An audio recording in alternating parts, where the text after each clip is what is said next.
Welcome to Abu Dhabi, in the heart of the UAE, where aspiration is woven into the skyline and innovation pulses through every conversation. Entrepreneurship isn't just a word, it's a way of life.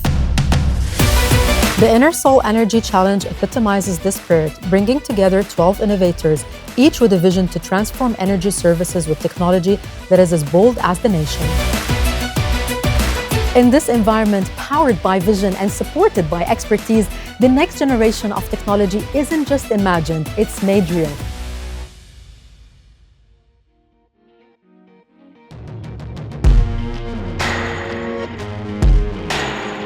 Previously, founders from across the world began their journey to revolutionize energy services. In the final round, 4 innovators step up for one last chance to win the Enersol Energy Challenge.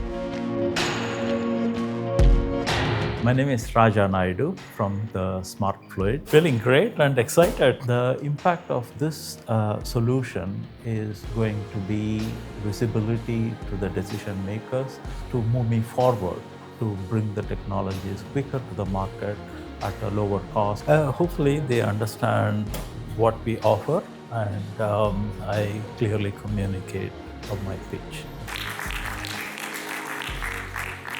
Thank you and welcome to the Smart Fluid. Our fluids help deliver wells that are complex in depleted reservoirs without inducing losses that impact the well productivity. With the University of Maryland, I developed the first smart fluid that gels up on contact with oil. Imagine we are drilling an oil reservoir where this smart fluid will plug the near well bore and seal up, thus preventing the losses. This process is controllable and reversible. Main solution that we have developed is for the $2 billion lost by the operators around the world in dealing with lost circulation issues in depleted reservoirs. Also, the solution is relevant for issues such as low fracture gradient at the shoe and sustained casing pressure, and also for reservoir management such as water shutoff. We enable drilling wells which are beyond the current technical limits, and we are seeking $500,000 to deliver 6 field trials within a year. Thank you and welcome any questions. It hasn't been tested so far in the field, right? There are field trials that were done with my previous employer, and there is confidence that the solution will work. But you're right, we haven't commercially proven it. Do you have a technical paper on it? Yes, yeah. I can share the papers. Is that published? Yes, it is published, paper? yeah. How would that work if the IP is already with BP from a patent perspective? How is what you're doing working across that? Yeah, so the one that I'm proposing now is there are many other applications that we can develop with different fluid solutions, which is what I'm proposing now. So it's different to what you were doing with BP?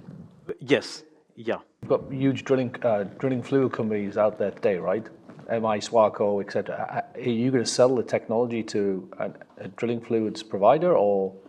Our aim is to manufacture the fluids and sell it to the pumping company, whoever it may be. Okay. Thank you, judges. Thank you. Thank you. Thank you. So how was it up there? Tell me exactly, how do you feel? It was stressful when the plot, the graphics didn't work, Right. But I managed to communicate what I wanted to say. My name is Fakhruddin Rabit. I'm the CTO of Digital Petroleum. So I came from the oil and gas sector. I come from the energy sector, actually. And definitely all that career gave me all of this insight about the need of having such a solution.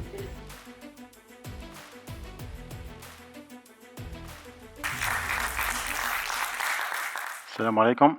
My name is Fakhruddin Mrabit. I'm the CTO of Digital Petroleum. What's happening in the industrial market? We heard a lot about the word Industry 4.0, the ongoing huge digital transformation in the whole industrial sector, not only in UAE and the region, actually. This transformation came with a huge challenge. The complexity of multiple softwares and hardwares that needs to be used to digitize any industrial plant, the sustainability, KPIs, and the cybersecurity challenge. How we are removing all this complexity with a single AI sensor. There is no need to have multiple intrusive sensors, multiple softwares. One sensor will monitor energy, production, and maintenance, and will give you right analytics. It's a combination of software and hardware that we do install it in a single day.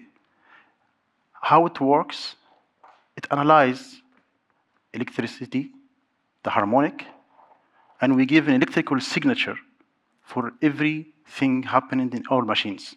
And this is installed on the electrical room of any industrial plant, drilling rig.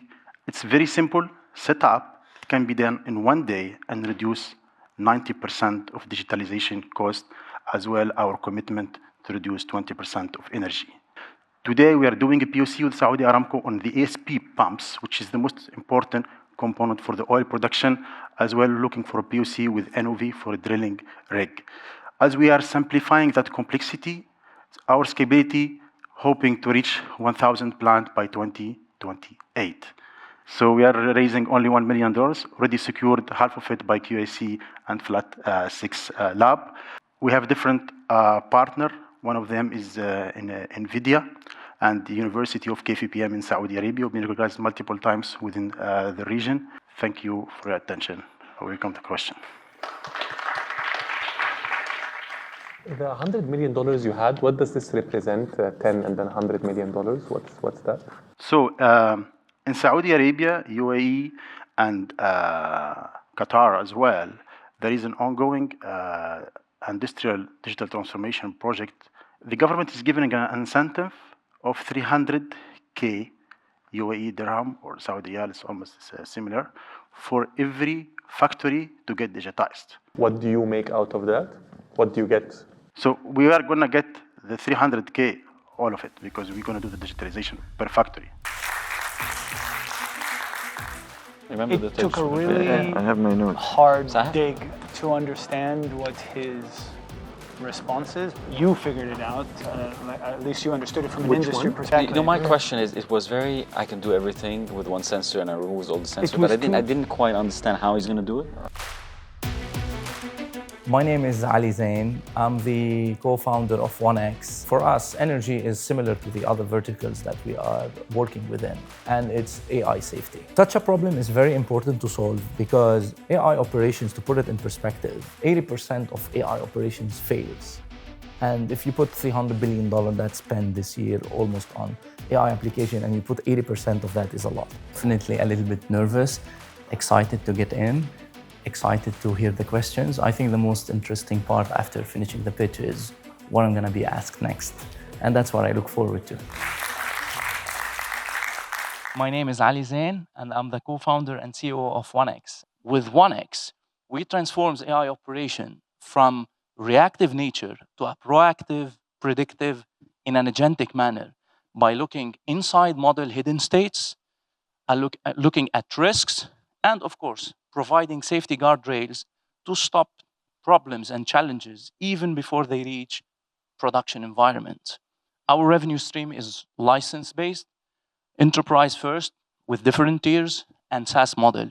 And we introduced the SaaS so we can have access to smaller teams and startups to start joining us and building with us. We're not just talking the talk, we're already walking the walk, and this year we already generated $500,000 in ARR. And we're on track to deliver $2 million by next year. The team is not new to this industry. The three co-founders, myself and my two co-founders, before having this startup, we already had a service business, a CTO as a service model. We built more than 150 projects for top-notch clients in the Middle East, generating more than $2 billion in revenue a year for our clients. Finally, every AI system is going to encounter challenges, but let Onyx be the first responder who's going to join us as a strategic partner on this AI safety mission. Thank you. The 150 projects you delivered, were these also around observability, etc., and then now you're kind of turning this into a product? No, sorry. What I meant is the co-founders, we've built another business before and we've delivered products. It was a CTO as a service model. So we've built AI product for our clients. And when we were doing that in the past 10 years, we learned a lot on their challenges. So tell me, how do you think you did on stage? I think I did well. We'll wait to see the scores. But again, I'm more interested just in the scoring. I'm interested in getting to know the people, showing them what we are doing, and if there's anything we could do better, we can get like the feedback from them. So all in all, interested, relieved, and I look forward to see what's gonna happen next. Amazing, good luck. Thank you so much. Thank you. We were with Sam all this week. He was here, right? And we had some very interesting conversations around guardrails on AI, right? Today, I mean, you've hit essentially AGI now. It's thinking as a 20-year-old, right? And so no one's going to tell it what to do. Right? But I think if he's tackling the agentic side, again, going back to that each model, that's easily adjusted for. Hi, my name is Rana Haji Rasuli. I'm the founder of The Surplus. So we think our product market fit might actually be quite helpful in this context. And more importantly, getting feedback on the way that we're approaching the problem within existing corporate structures is really important to globalize our solution. Honestly, I'm excited. Of course, a little bit of nerves is good. It means that we care. A few years ago, I lost my father to cardiac arrest because the hospital had no defibrillator. The one sat unused in a clinic storeroom just a few blocks away. That loss showed me a truth. Surplus isn't just a healthcare problem, it sits idle across every sector. And if made visible, it wouldn't be a leftover, it could actually be a lifeline. Globally, every year, $1.8 trillion in secondary resources go untraded, enough to form the world's 13th largest economy. That's why I built The Surplus. In the past few years, thousands of SMEs have used our platform to generate over $6 million by trading idle inventory to sharing unused space, while diverting millions of kilos from landfill. But every successful match revealed 10 more opportunities sitting dormant, validating a far larger problem. We too have outgrown the circular marketplace model. We're now developing Cluster X, the first universal protocol for secondary material markets. We use open source intelligence for speed, but the differentiator is our proprietary AI graph. For companies, that means finding alternative resources in seconds instead of months. I'm a Cambridge engineering PhD with 13 years of industry experience, and our team combines decades of commercial excellence, multi-billion-dollar exits, and a female majority commercial team from underrepresented backgrounds who are super passionate about solving this problem. We are backed by a world-class international advisory board that, of course, forbids us to sleep. We project that when scaled, our network will mitigate more than 2 gigatons of carbon a year, equivalent to removing half the world's cars off the road for an entire year. Ladies and gentlemen, secondary resources are not waste. They're the world's largest untapped commodity class, and we're building the infrastructure to map it, price it, and trade it. So please join us. Thank you. Now, congrats on the contracts you've signed on the distribution. How much sales have actually been done under these contracts to end clients beyond the partners? Thank you so much. It's a great question. We actually started off with a bit more of a simplistic business model. So initially it was just annual memberships. So we fulfilled those. We're revenue positive. Right now we're generating about $2.5 million of revenue. Becoming a member means I have like a terminal, like the Bloomberg terminal, to be able to track what are the price and what's the availability to be able to buy. Is that how it works? Exactly, sir. So for the partners, they see a dashboard. So you'll be able to see exactly what's going on in your cluster, your value chain, your suppliers, your contractors. But going forward, this sort of regional phase, we're hoping to do cluster-to-cluster trade, which aligns very well with some ambitions for, let's say, some of the major free zones in the UAE, of course, economic zones globally as well. Why those markets, and like what is the timeline? And kind of talk to us a little bit more about that strategy, because are you covering too much ground too fast? Like that's kind of what I'm getting to. No, thank you so much. It's a great perspective. But honestly, emerging markets have always been the bread and butter for us. We obviously are, really hoping to ultimately get to our end customer, which is the small to medium enterprises. And really the, distribution partners are catalysts for that. Localization is really our end goal here. And that's why, we've chosen this sort of sector agnostic approach still. Amazing. Thank you so much, Rana. Thank you so much. Thank you. So how was it? How did you do on stage? I feel that I brought the energy. It was really fun. The audience was lively. The judges were very engaged. So I feel overall very positive and very grateful. The judges have been scoring the founders throughout, but now comes the real test. The judges must decide who has come out on top. You know, what is the business model? Can you scale? It's going to be very low margin, very commoditized, nothing. I mean, and then replaceable.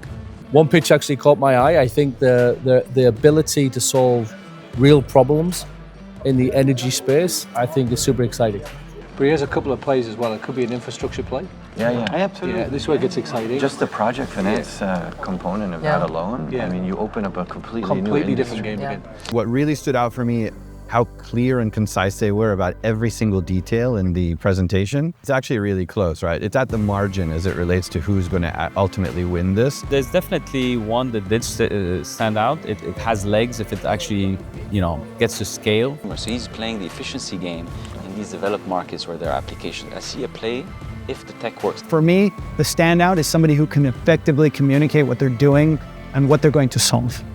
Be number 1, 2, 3. I would kind of say yes. I agree.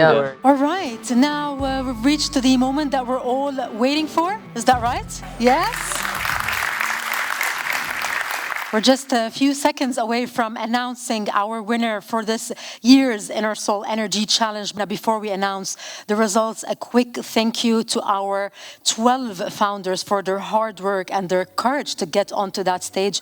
Of course, to our judges for their focus and thoughtful questions, and to our partners at C3, our hosts at ADGM, and the Enersol team behind the scenes, and of course, for all of you for being here and supporting the community. Our judges have completed their deliberations and will now announce the top 3 in order. In third place is Pipe-In.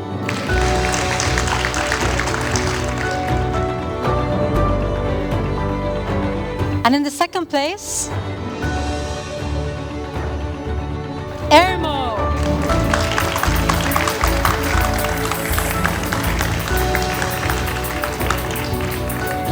Ladies and gentlemen, the winner of the Enersol Energy Challenge 2025 is Stratify.